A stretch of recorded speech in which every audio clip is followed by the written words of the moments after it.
Hola, Genís, com estàs? Content i feliç. Mira, dèiem que fa 20 anys els catalanoparlants vam aconseguir una fita molt important, que és tenir veu pròpia a internet. Com de revolucionari va ser aquell moment?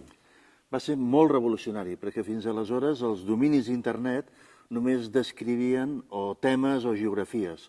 I gràcies a l'activitat dels catalans, diguéssim, va ser la primera vegada que una cultura tenia significació a internet.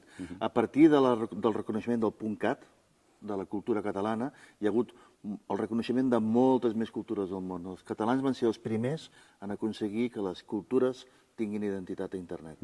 Aquest moment va ser molt important i ara dèiem que avui també és un dia especial, que tenim una exclusiva. Quina és? Explica'ns-la. Han passat 20 anys i avui, per defensar una cultura a internet, ja no n'hi ha prou en tenir un domini, s'han de fer moltes coses més.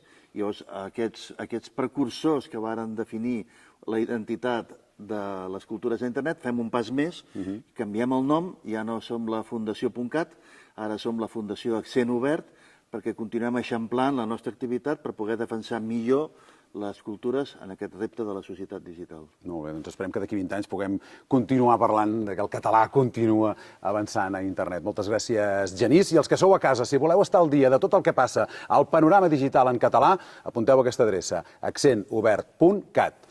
Gràcies i fins a la propera.